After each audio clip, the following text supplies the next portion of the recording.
Catherine West. Catherine West. Question number 1, Mr. Speaker. Mr. Speaker, I know the thoughts of the whole House will be with the honourable member for Bolton South East. I'm sure members from across the House will want to join me in wishing her a speedy recovery. Mr. Speaker, this morning I had meetings with ministerial colleagues and others in addition to my duties in this House. I shall have further such meetings later today. Catherine West. Mr. Speaker, could I associate myself with those kind remarks on behalf of my honourable friend from Bolton? And my constituents are reeling from the 9% contraction of the economy since March of this year. Unemployment has skyrocketed and joblessness in Haringey is the highest in the capital.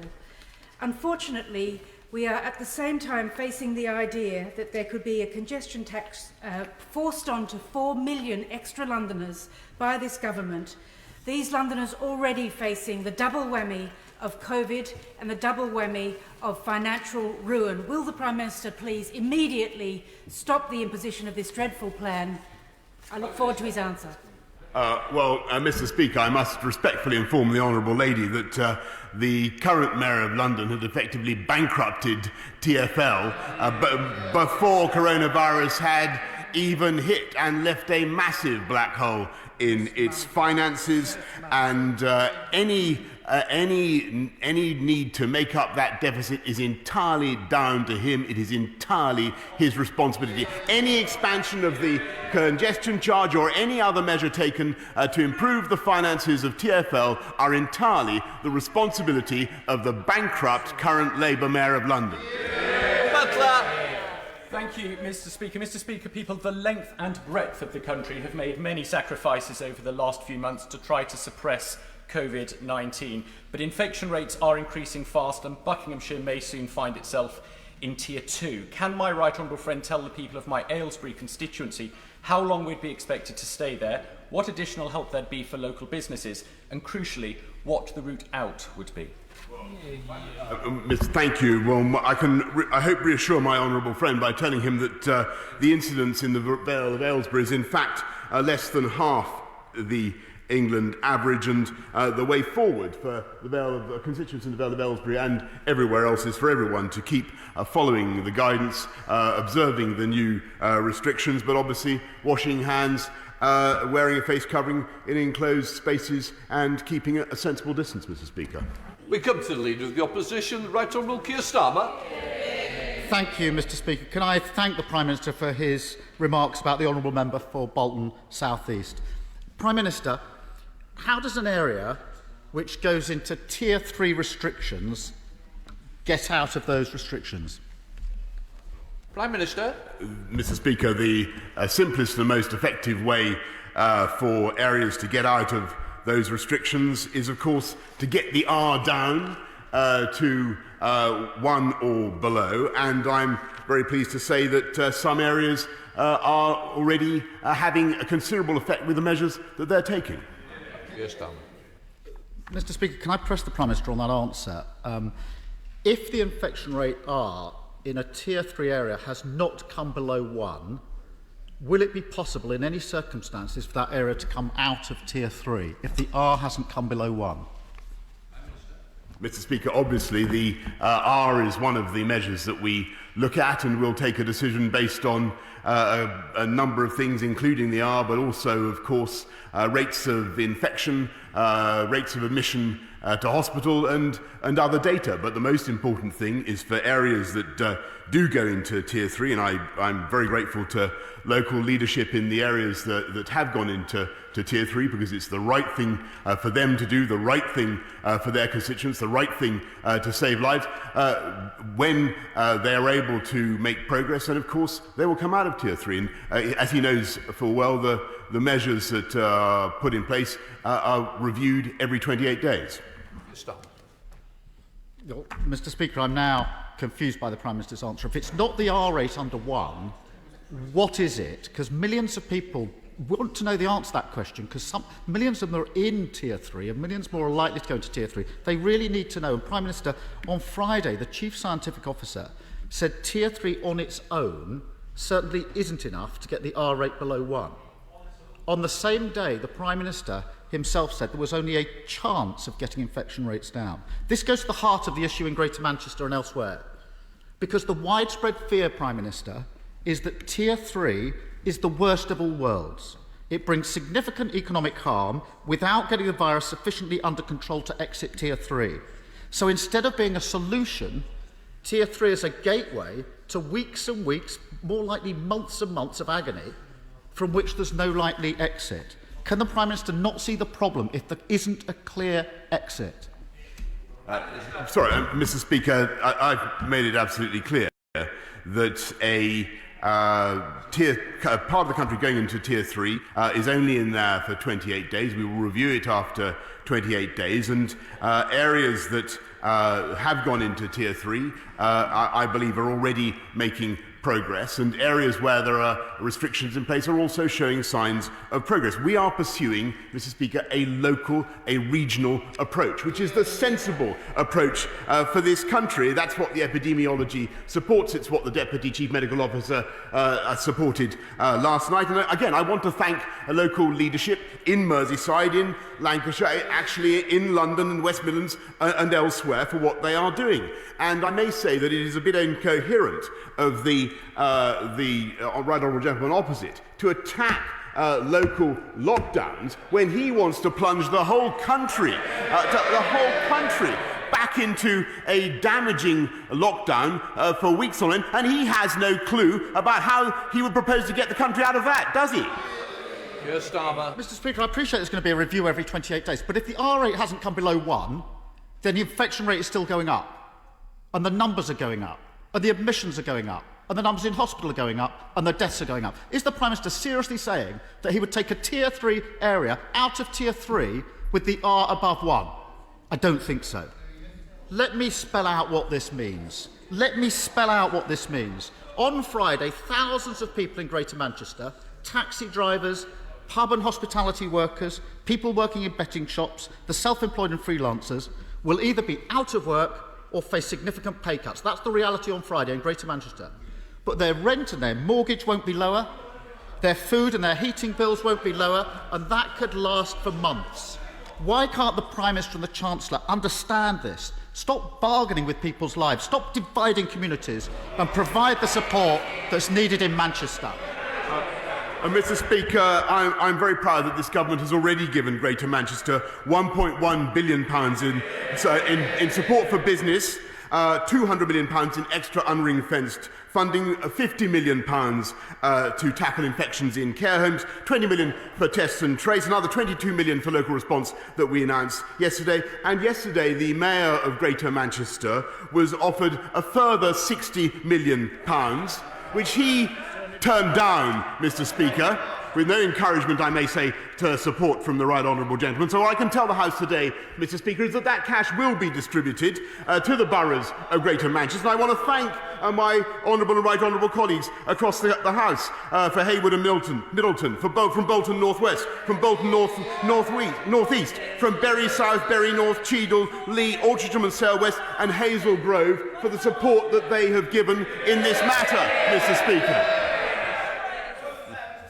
This is a Prime Minister that can pay £7,000 a day for consultants on track and trace, which isn't working, that can find £43 million for a garden bridge that was never built, but he can't find £5 million for the people of Greater Manchester.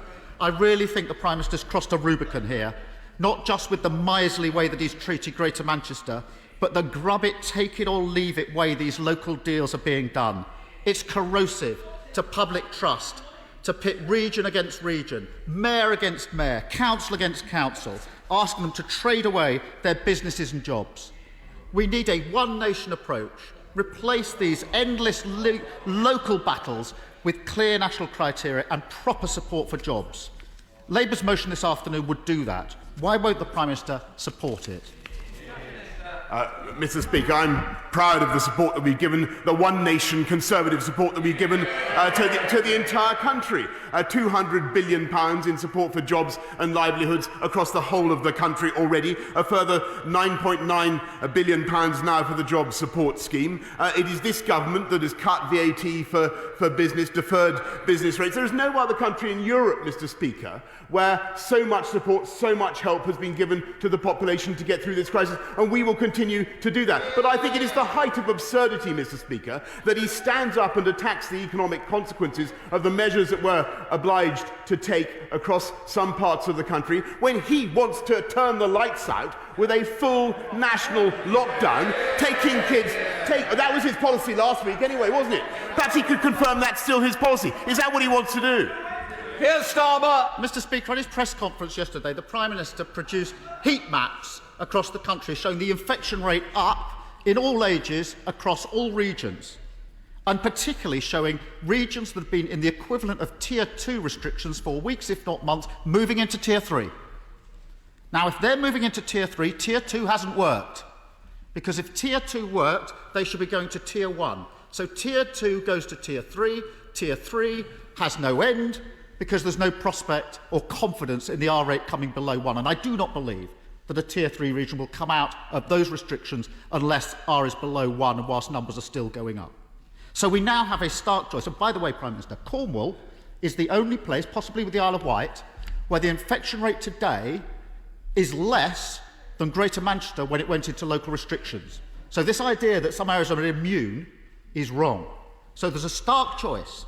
Carry on with the Prime Minister's approach, which will lead to weeks and weeks and months of prolonged agony in all your constituencies for millions of people in Tier 2 and 3 with no exit, or put in place a 2 to 3 week time-limited circuit break to break the cycle and bring the virus back under control. Wales, Northern Ireland and Scotland in part have chosen that path. With half-term starting this Friday, this may be the last opportunity for the Prime Minister to put in place an effective circuit break. The Prime Minister was too slow in the first phase of this pandemic. He's being too slow again. We cannot repeat this mistake. Will he act in the public interest and take the opportunity to put in place a circuit break this Friday? Mr. Speaker, we will do whatever it takes to get this country through the crisis, with or without the support of the right honourable gentleman opposite. And I may say that I think that his policy, I've explained why I don't believe that his policy is the right one for the country, because it would involve closing schools, it would involve shuttering businesses, with all the psychological, the emotional damage that lockdown of that kind brings. He can't say how many circuit breakers he thinks would be necessary. He can't say how long they would go on. He can't say how much damage they would do to the UK economy and to people's mental health, Mr. Speaker. We, on the other hand, want to go on with our commonsensical approach, which is a local and a regional approach, keeping kids in school, keeping our economy moving, because that is the way to get the whole of our country through this crisis together, so that we all, and particularly those regions that are now, alas, under Tier 3 restrictions, all the regions of the country bounce back strongly together, Mr. Speaker. Yeah. Let's head up to Cheshire with Edward Timpson. Edward Timpson. Thank you very much, Mr. Speaker. After recent positive progress, COVID has disproportionately and adversely affected participation levels in female sport and physical activity. So to help reverse this, will my right honourable friend lend his support to the development of the first ever Women's and Girls Football National Centre of Excellence in Winsford, in my constituency, a £70 million project that he has previously expressed enthusiasm for, and help build female grassroots sport back better? Well, I thank my honourable friend, and this is a very exciting project. I welcome Cheshire FA's commitment to providing a new world-class facility for women and girls football, and I look forward to the proposed opening of the centre in Winsford. We're now heading to the leader of the SNP, Ian Blackford, audio only. Ian Blackford. Thank you, Mr. Speaker, and my thoughts are very much with the member for Bolton South East. I hope she makes a speedy recovery. Mr. Speaker, next week just as the pandemic is worsening, the Tory government will scrap the furlough scheme in a move that will cause a wave of mass redundancies across the United Kingdom. Meanwhile, behind closed doors, the Prime Minister is complaining that he can't get by on his £150,000 salary. So can I ask the Prime Minister, if he's finding life such a struggle, how on earth does he expect many workers to get by on just £5.84 an hour when the Tory cuts to furlough sink in? Mr. Speaker, actually, I'm proud of what we've done to support people on low incomes throughout this period, and indeed before. It was this government that raised the living wage by record amounts. We've just increased universal credit by about £1,000 a year, and he makes the point about furlough, Mr. Speaker, and as he knows, combine the universal credit with job support, the job support scheme that we've just announced, and workers will be getting 80% of their existing salary. We will get this country through this crisis, and we will continue to support people of low incomes throughout the period. Turning to Ian Blackford. Ian Blackford. Mr. Speaker, I'm afraid the Prime Minister just simply doesn't get it. Yesterday we saw his total disregard for the people of Greater Manchester, a Tory attitude that people in Scotland are all too familiar with. Millions of families are struggling to get by, and this Tory government wants to cut their incomes in the middle of a pandemic. It is clear that the Prime Minister has made a deliberate decision to let unemployment soar, just like Thatcher did in the 1980s. Time is running out. With 1 week left, will the Prime Minister finally U-turn on his cuts to the furlough scheme and invest in our communities, or will he leave millions of people on the scrap heap? Mr. Speaker, I really must reject what the right honourable gentleman has just said, because it bears no relation to the facts or the reality of what this government is doing to support people across the country. And it's not just the £200 billion investment in jobs and livelihoods. What we also are engaged in, and what we will continue to deliver, is a colossal investment in education, in health, in housing, in infrastructure, that will deliver jobs and growth throughout this United Kingdom for a generation, Mr. Speaker. Andrew Jenkins. Thank you, Mr. Speaker. Firstly, I congratulate the Prime Minister and negotiating team for their strong stance in negotiations with the EU, and ask the Prime Minister whether he agrees with me that the EU's position on fishing and ECJ demonstrate they are not treating as an independent state, they are not acting in good faith to deliver a free trade agreement, and in international law, the UK is therefore entitled to leave the withdrawal agreement and make its own arrangements regarding the UK's own internal market. Well, Mr. Speaker, whatever the effect of the withdrawal agreement, I can certainly assure her that the UK's internal market, which I think everybody on both sides of the House values, is protected and upheld by the UK Internal Market Bill, which is going through another place at the moment, and also, of course, protecting the Good Friday Agreement. Ed Davey. Mr. Speaker, Mikey is severely disabled. He turned 18 last month, so he's one of the first to see his child trust fund mature. But Mikey's disabilities mean he can't manage his own finances, so he can't access these savings. Government rules on child trust fund mean his parents can't either, without paying expensive legal fees. This is Mikey's own money. He wants to use it to buy a specially adapted tricycle. So will the Prime Minister look at proposals that Mikey's father has shown me to end this injustice for disabled young people and let Mikey buy this trike? Of course, Mr. Speaker, I will do whatever I can to help in the particular case that he raises. I don't know whether the tricycle he mentions is eligible for a number of the schemes that I can immediately call to mind. But if he cares to write to me, I will of course answer immediately. Heading up to Harrow for Bob Blackman to land this question. Bob Blackman. Thank you, Ground Control. My right honourable friend will be well aware of the negotiations going on between the Department for Transport and the current Mayor of London on a further bailout for Transport for London. The current Mayor is demanding an eye-watering £5.65 billion to keep TfL running for the next 18 months, yet he refuses to accept any economies because of offending his union paymasters. Can my right honourable friend confirm, however, that the government has not required the current Mayor of London to expand the congestion charge to the North and South Circular roads? Mr. Speaker, what I can certainly confirm, as I said in my answer to the first question, is that the black hole in TfL's finances, the bankruptcy of TfL, which was left, by the way, in robust financial health by the previous mayor, Mr. Speaker, it certainly was, is entirely the fault of the current Labour Mayor of London, with his grossly irresponsible demagogic fare policies, which were never pursued by the previous Mayor of London, I may say, Mr. Speaker, and the fault lies entirely, therefore, with him, and I trust my honourable friend will make that clear. Dr. Rupaha. Mr. Speaker, financial support packages, tackling homelessness, rail nationalisation, honouring Marcus Rashford. There's plenty this government's done on COVID that I applaud. But with winter set to bite and no end to the virus in sight, can I ask the PM to reconsider the arbitrary end to many of his schemes set months ago when we knew so little? 3 million self-employed were completely out of all of these.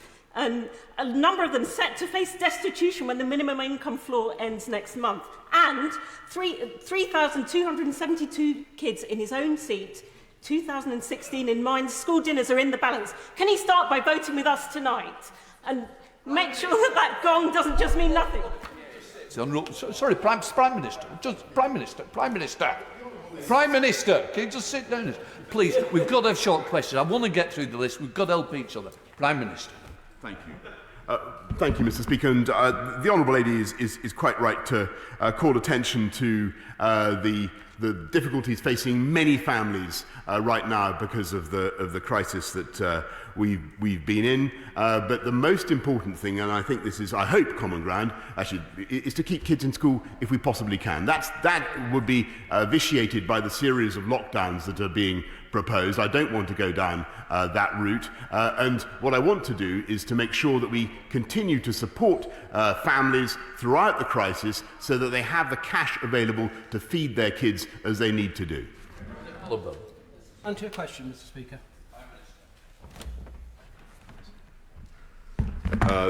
Thank you, Mr. Speaker. I'm delighted that Kettering General Hospital is part of the biggest hospital building programme in a generation. I can tell my honourable friend the Infrastructure Delivery Task Force is already involved in delivering the health infrastructure programme, which includes Kettering General Hospital.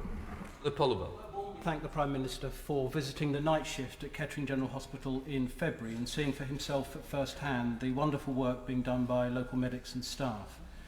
The hospital can expedite at speed ambitious plans for its rebuild, but only if the time taken for regulatory clearances at NHS improvement are dramatically shortened. Will the Prime Minister cut NHS red tape so local people can have the improvements we need at our local hospital as quickly as possible? Indeed, Mr. Speaker, and I hope I can reassure him by saying that clinical modelling work is now complete and the site development is now underway, Mr. Speaker, as we speak. Thank you, Mr. Speaker. On the 16th of June, the Prime Minister agreed to provide free school meal vouchers to hungry children over the summer holidays, after claiming that just 24 hours beforehand, he was completely unaware of the campaign that was calling for it.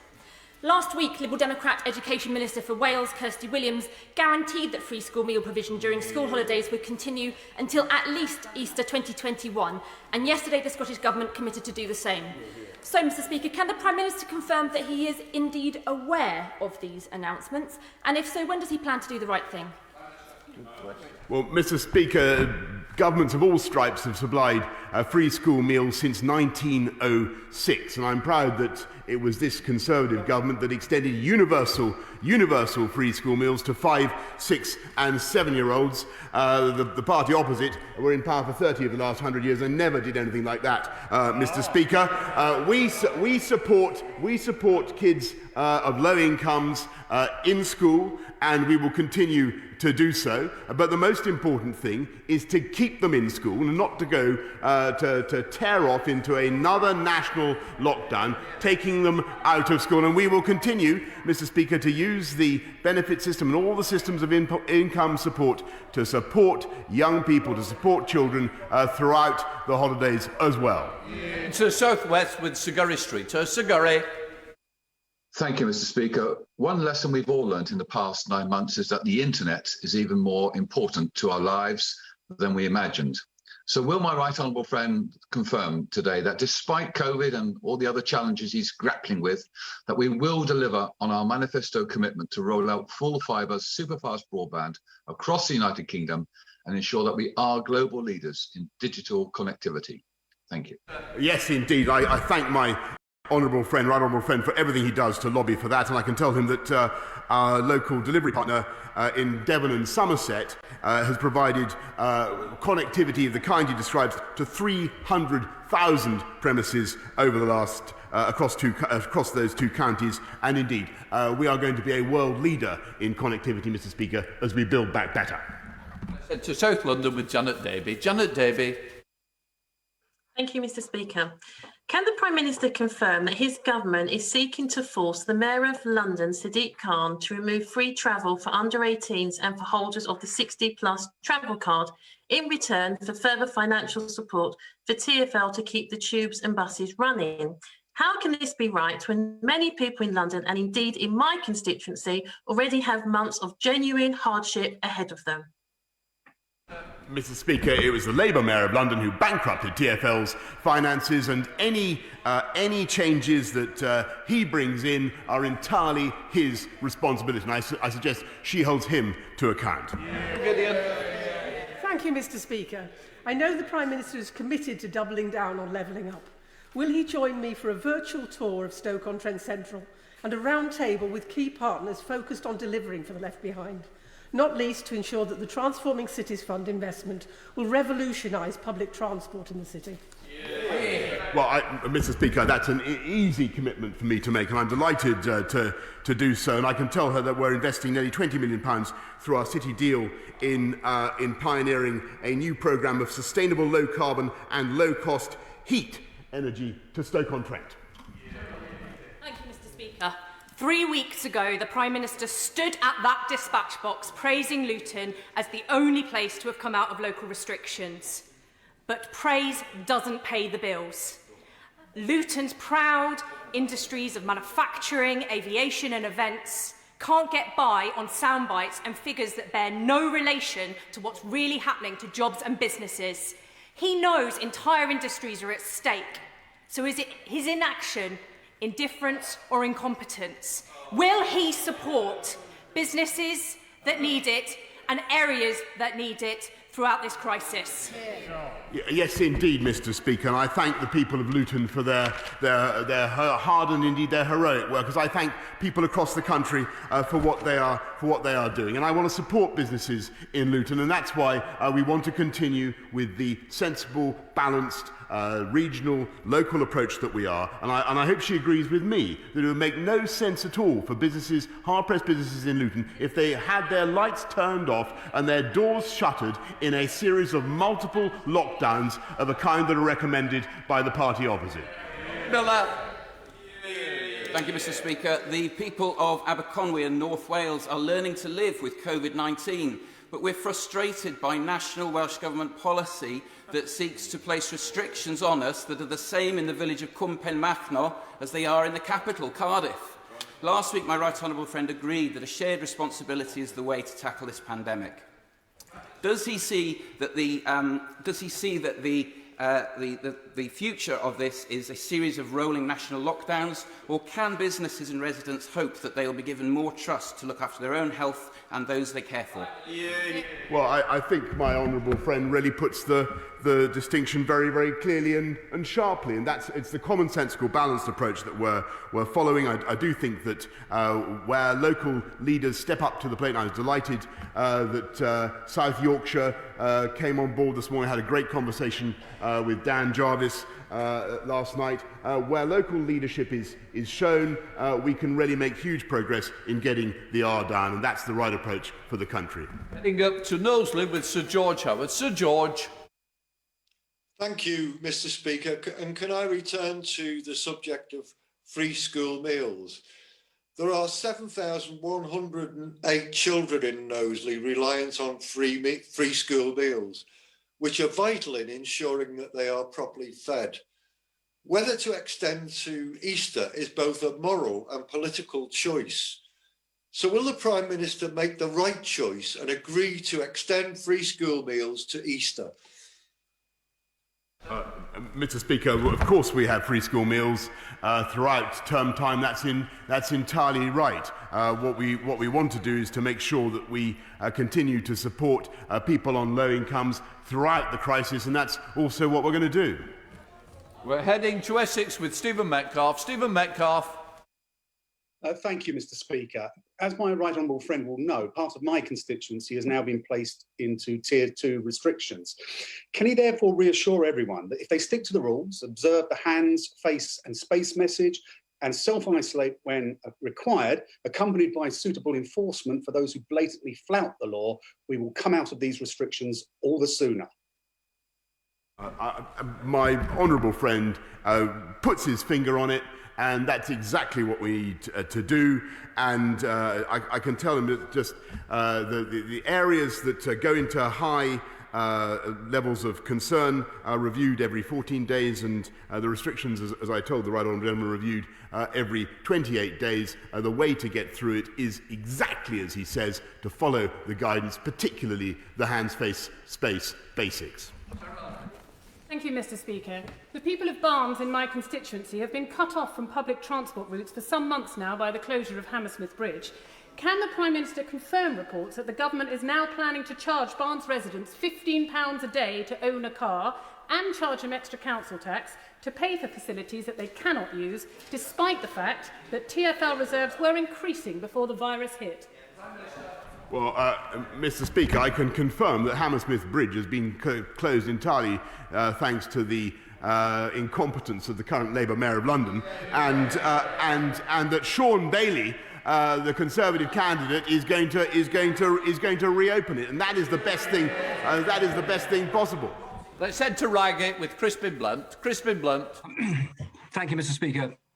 As my right honourable friend leads the country through Brexit and delivers global Britain, will he ensure that the first consideration he gives to the values and policies of his government are those which will unite and bring our country together, and make all those who voted Remain for what they thought were the internationalist values of the European Union proud again of their country for bringing those values to global Britain? Indeed, Mr. Speaker, and that's why we're going to use the G7 presidency, the COP26 summit, to champion our values across the world, and in particular the one that he mentions, female education, which I think is the single policy that can really transform the outcomes across the planet. And our global objective is to help 40 million girls across the world to get a decent education. Lillian Greenwood. Mr. Speaker, his government lost control of the virus, making extra restrictions inevitable. But with no certainty, no communication and no new financial support, he's killing Nottingham businesses. Castle Rock Brewery is a Nottingham success story, but now it's on the verge of breakdown. 2 pubs closed permanently, jobs gone, and worried staff facing the prospect of being laid off with no pay. Countless other bars, restaurants and pubs tell the same story. Will he stop punishing successful Nottingham businesses for his failure and give them the help they desperately need? Well, Mr. Speaker, I of course sympathise deeply with businesses that face difficulties because of the pandemic, though I would remind her that in her constituency the infection rate is now running at 815 per 100,000, and we must get that down. And I thank the people of Nottingham for what they're doing to get it down. And we will, of course, continue to provide the full panoply of support that we've offered and more throughout this crisis.